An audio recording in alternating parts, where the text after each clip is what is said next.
the rejected artist. The early morning light filtered through the window of Marcus Hayes's small, cluttered studio, casting a warm glow on his latest work, a sprawling canvas that seemed to pulse with life. His brush moved with precision, layering colors and textures that told a story far deeper than the paint itself. Marcus, a self-taught black artist, had poured his heart and soul into his craft for over a decade. Every stroke of his brush carried the weight of his experiences, his heritage, and his relentless hope for a brighter future. Yet, despite his talent, Marcus was no stranger to rejection. His work, inspired by the struggles and triumphs of his community, was bold and unapologetically raw. His pieces depicted scenes of resilience, a mother braiding her daughter's hair, the crowded streets of a bustling city corner, a church choir swaying in unison. Each painting vibrated with emotion and told a story that demanded to be heard. But in the elite world of art galleries, Marcus often found himself on the outside looking in. He had approached countless curators, submitted his portfolio to prestigious galleries, and entered competitions, only to be met with indifference or outright dismissal.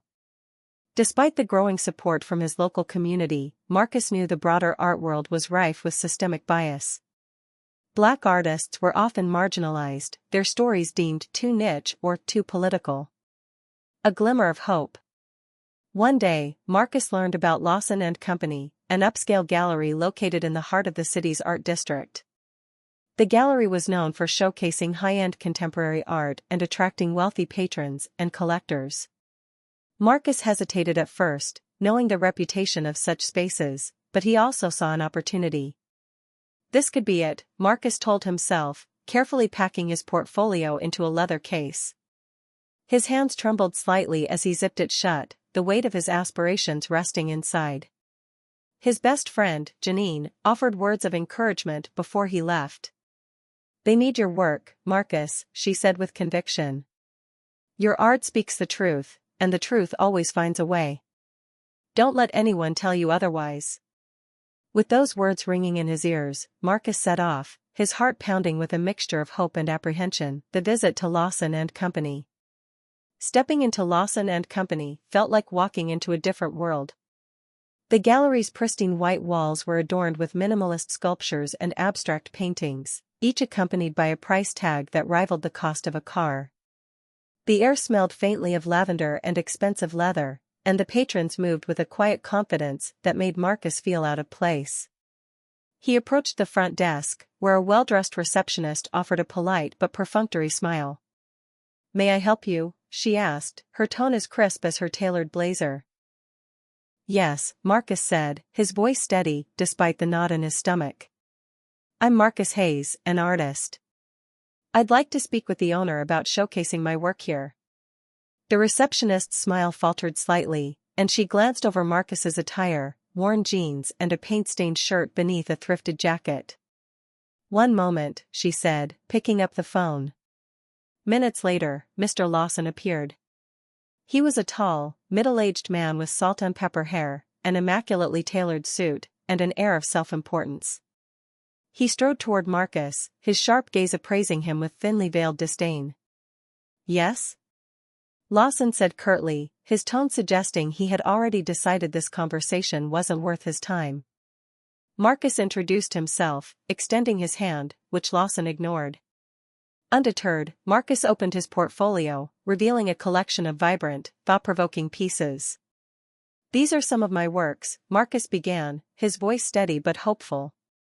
"They're inspired by the stories and struggles of my community. I think they could bring a unique perspective to your gallery." Lawson barely glanced at the portfolio, before scoffing. "I see," he said dismissively, folding his arms. "We cater to a very particular clientele here. Your work, while, interesting, doesn't align with our aesthetic or standards." Marcus's heart sank, but he tried to push forward. "If you take a closer look." Lawson cut him off with a wave of his hand. "I don't need to. Look, I'm sure there's a market for this somewhere. Maybe try one of those local art fairs or a community center. They might appreciate it." The word stung like a slap. Marcus stood frozen, his confidence shattered by the condescension dripping from Lawson's voice. Humiliated but determined. Clutching his portfolio, Marcus walked out of the gallery into the crisp afternoon air. He felt humiliated, but he refused to let the encounter break him. He thought of his mother, who had worked tirelessly to support their family, and the neighbors who had praised his work for capturing the beauty of their lives. As he walked home, Marcus replayed Lawson's words in his mind. He felt a surge of anger, not just at the dismissal, but at the barriers artists like him faced every day. "I'll show him," Marcus whispered to himself, his grip tightening on his portfolio. "I'll show all of them." From that day forward, Marcus threw himself into his art with renewed determination. The sting of rejection became fuel for his creativity, and he vowed that the next time he stepped into a gallery, it would be on his own terms. Little did Mr. Lawson know, the artist he had so casually dismissed was destined to reshape the art world, and his own life, in ways he could never have imagined. The turning point. The days following Marcus's humiliating encounter at Lawson and Company were filled with a whirlwind of emotions, anger, frustration, and determination. Despite the sting of rejection, he refused to let Mr. Lawson's condescension define his worth as an artist. Instead, Marcus channeled his feelings into his work, creating some of his most evocative pieces yet. His tiny studio became a sanctuary of creativity. With each stroke of his brush, Marcus told stories of resilience and beauty, capturing the essence of his community with vibrant colors and intricate details. The laughter of children playing in the streets, the quiet strength of a single mother, the energy of a bustling market, all found their way onto his canvases. His close friends and neighbors rallied around him, offering encouragement and praise. "Your art moves people, Marcus," said Janine, his best friend and biggest supporter. "One day, the world will see what we've always known, that you're extraordinary." Their belief in him gave Marcus the strength to keep going, even as rejection from the larger art world loomed over him. A chance opportunity. One day, Marcus's neighbor, Mrs. Jenkins, told him about a local art fair taking place in the neighborhood park. "You should set up a booth," she said with a smile. "The whole community would love to see your work, and who knows? Someone important might stop by." Initially hesitant, Marcus eventually decided to participate. He knew the art fair wouldn't have the prestige of a gallery, but it was a chance to share his work with people who might truly appreciate it.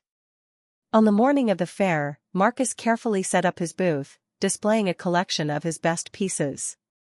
His vibrant paintings immediately caught the attention of passers-by, who stopped to admire the intricate details and powerful emotions woven into each canvas.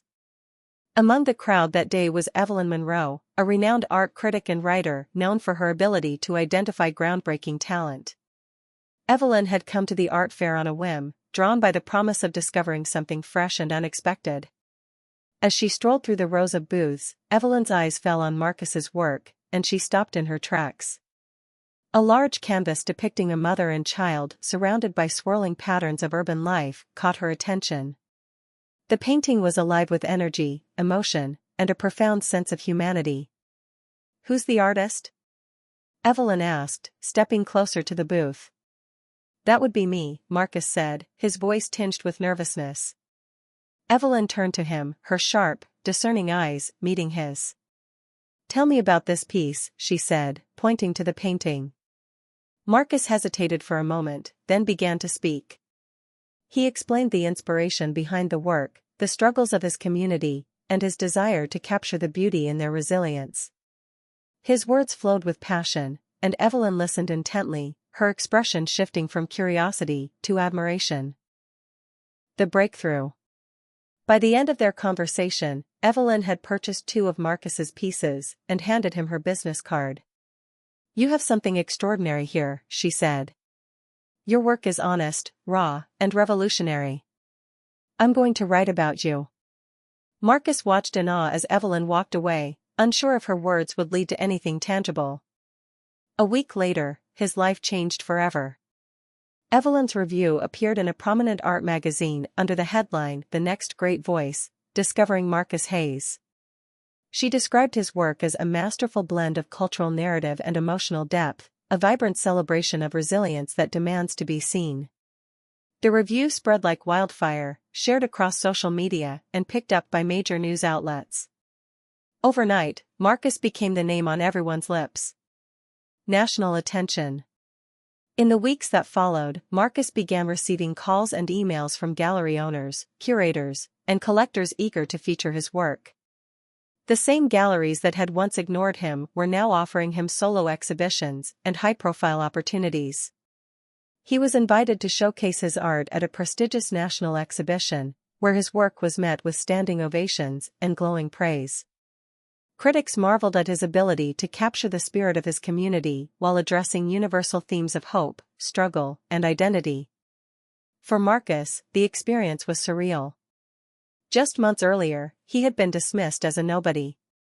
Now, his work was being celebrated as groundbreaking, and his paintings were selling for prices he had only dreamed of. The role of community. Through it all, Marcus remained grounded.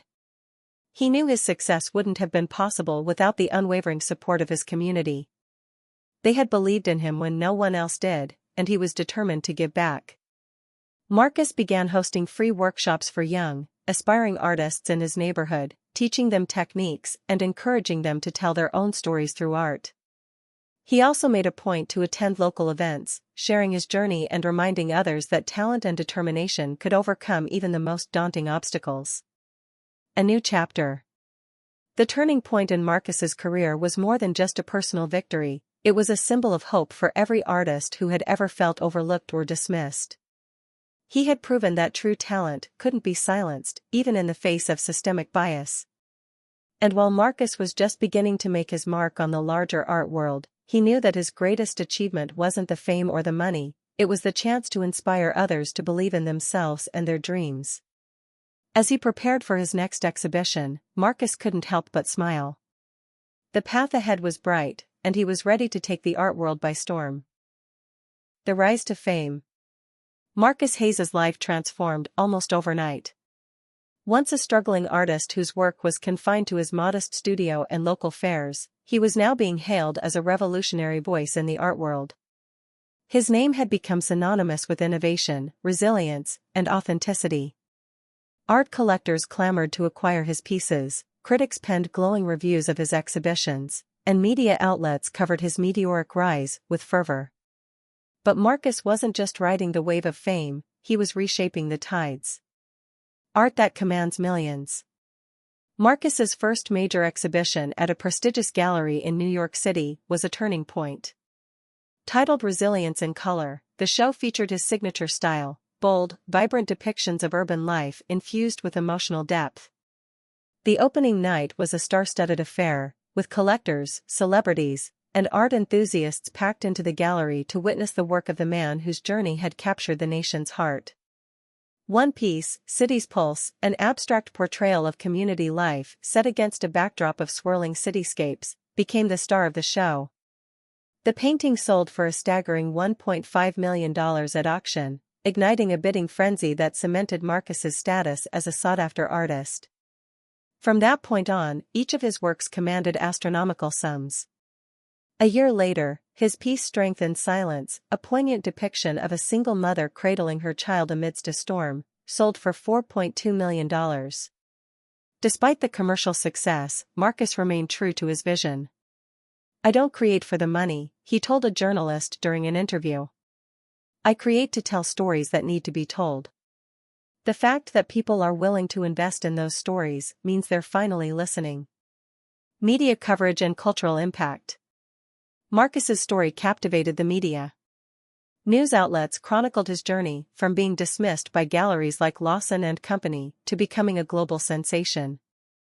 Documentaries and magazine features explored the biases he had overcome, shining a light on the systemic challenges faced by artists from underrepresented backgrounds. One headline read, "From Rejection to Revolution, How Marcus Hayes Transformed the Art World." Interviews often highlighted Marcus's humility and his commitment to giving back. When asked about his newfound fame, he would deflect attention from himself and emphasize the importance of amplifying marginalized voices. "Success isn't just about me," Marcus said in an appearance on a late-night talk show.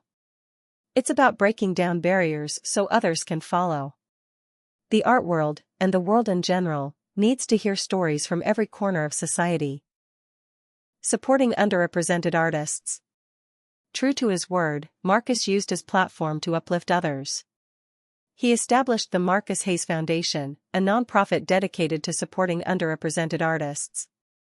The foundation provided grants and fellowships, financial support for emerging artists from marginalized communities, mentorship programs, one-on-one guidance from established artists to help young talents navigate the art world, residencies and exhibitions, opportunities for artists to create and showcase their work in spaces that valued diversity and innovation.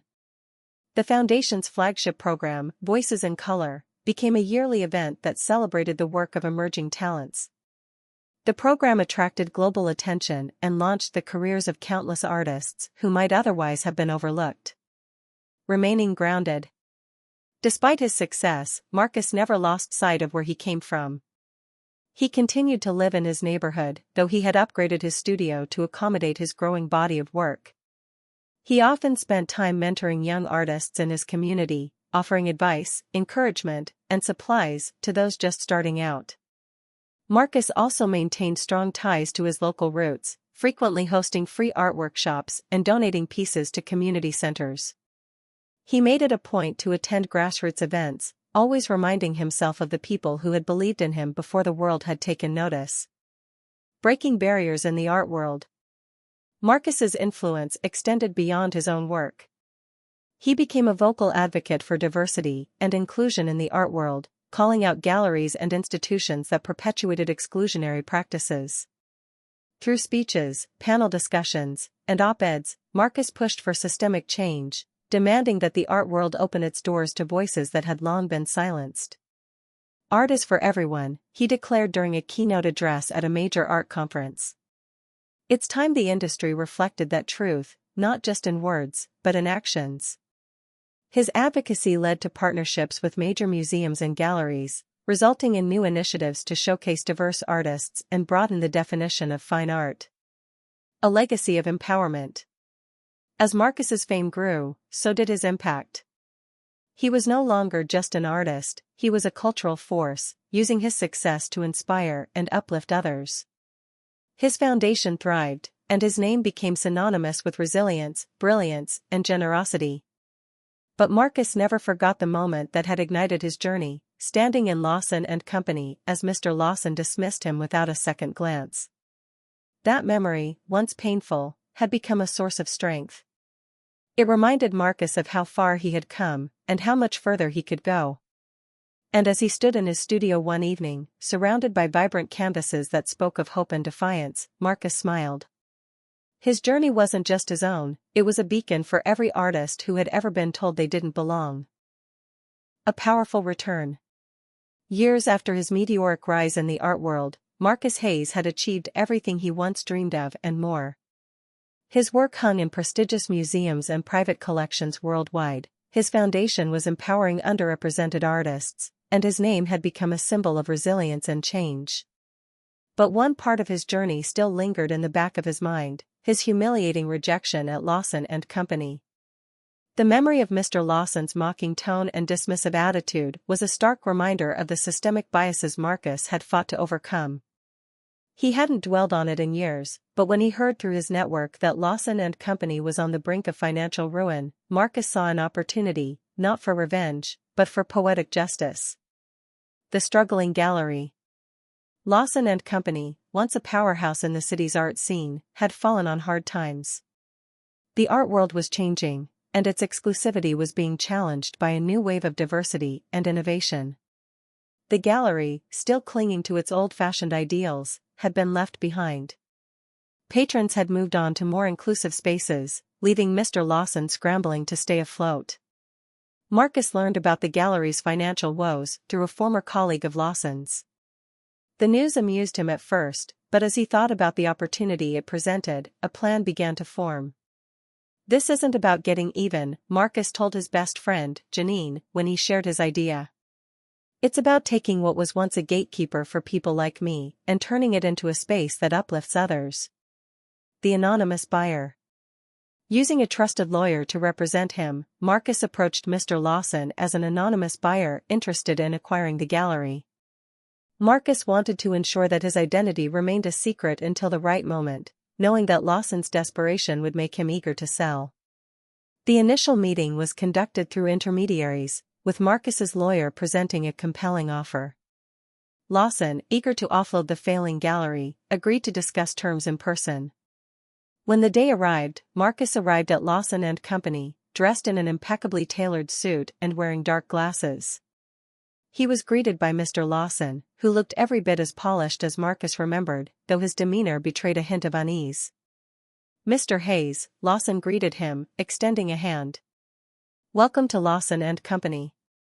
I understand you're interested in purchasing this fine establishment." Marcus shook his hand, suppressing a smile at the irony of the moment. "Yes, I am," he replied smoothly. "But I'd like to discuss a few details before we finalize the agreement." The reveal. As they sat in Lawson's office, where Marcus had once stood, humiliated and dismissed, the lawyer went through the final terms of the sale. Lawson, eager to seal the deal, barely glanced at the documents before signing. Once the papers were signed, Marcus leaned back in his chair and removed his glasses, fixing Lawson with a steady gaze. "You know," Marcus said casually, "this isn't the first time I've been in this office." Lawson frowned, puzzled. "Oh? Have we met before?" "We have," Marcus said, his voice calm but laced with meaning. "Years ago, I stood right here, holding a portfolio of my work. I introduced myself as Marcus Hayes, an artist looking for representation." Lawson's face paled as realization dawned. "You didn't even look at my portfolio," Marcus continued, his tone sharp now. "You dismissed me as if I were nothing. Suggested I try a community fair, remember that?"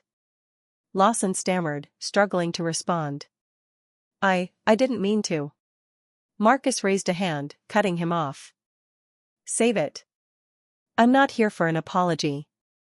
I'm here to take this gallery and turn it into something it should have been all along, a space for everyone, not just a select few." Lawson's humiliation.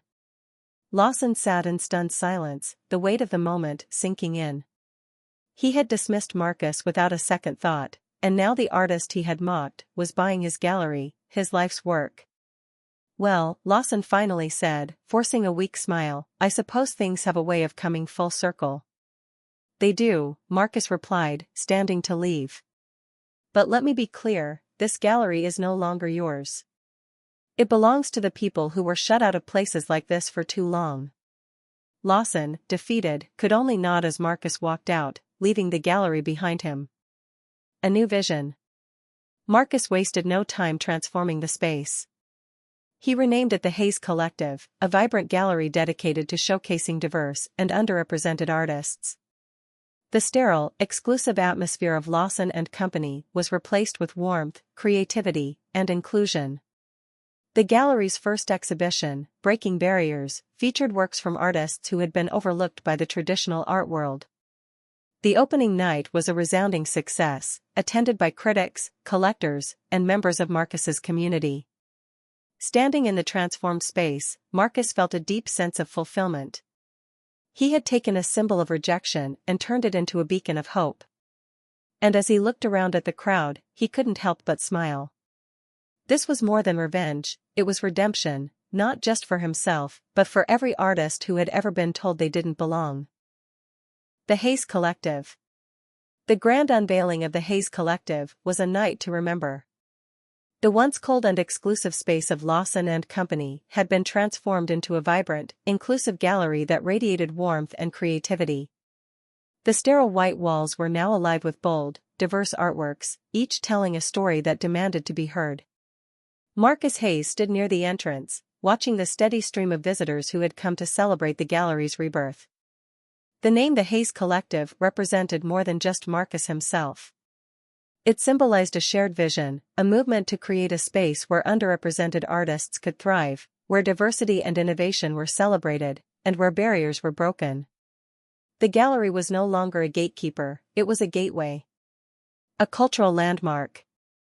Within months, the Hayes Collective had become a cultural landmark, not just in the city but globally. The gallery's inaugural exhibition, Breaking Barriers, featured works from Black, Indigenous, LGBTQ+, immigrant, and other underrepresented artists. It was a bold declaration of the gallery's mission, to amplify voices that had long been ignored. The exhibition received critical acclaim, with art critics praising its powerful storytelling and emotional resonance. One reviewer wrote, "The Hayes Collective is not just a gallery, it's a revolution." Marcus Hayes has created a space that redefines what the art world can and should be. Visitors came from all over the world to experience the gallery's exhibitions. Collectors vied for pieces by emerging artists showcased at the Hayes Collective, and established institutions began collaborating with Marcus to curate diverse collections. The gallery also became a hub for community engagement, hosting workshops, artist talks, and educational programs. Marcus ensured that the Hayes Collective was more than just a space to view art, it was a space to learn, connect, and grow. Reflecting on the journey.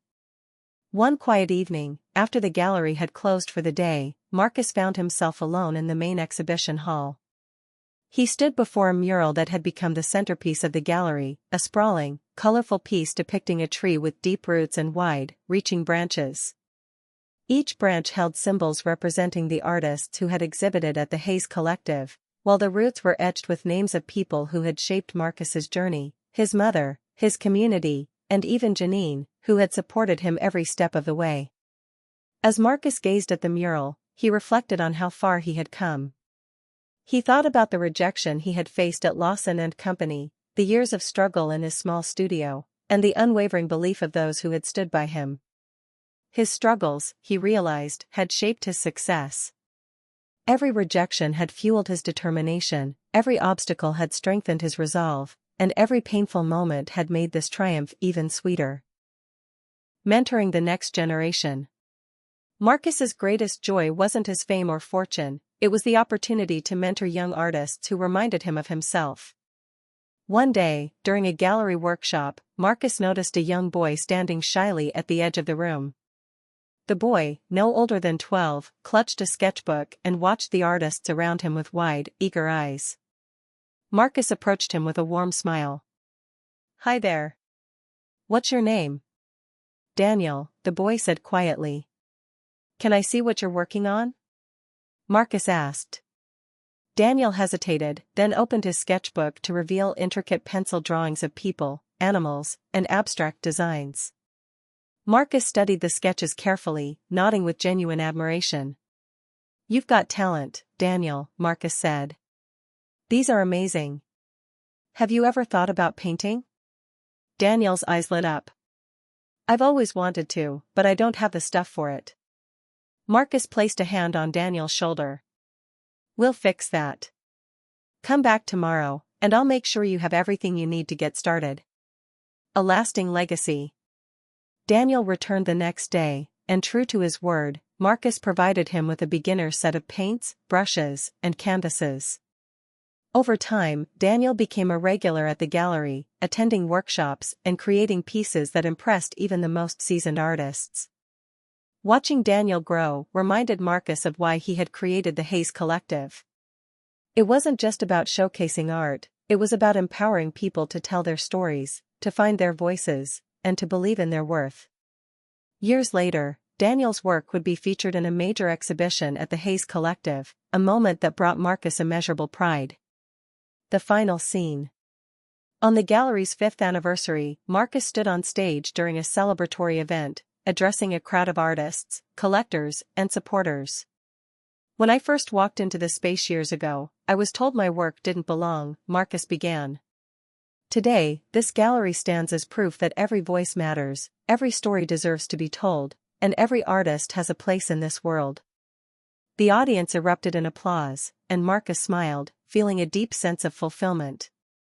As the night wound down, Marcus found himself sitting with Daniel, now a young man preparing for his first solo exhibition.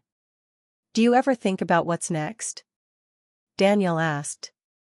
"All the time," Marcus replied. "But what matters most isn't what's next for me, it's what's next for you," and for every artist who walks through those doors. That's the legacy I want to leave behind. And with that, Marcus Hayes, the boy who once faced rejection and doubt, had not only changed the art world but had created a lasting legacy of empowerment and inclusion.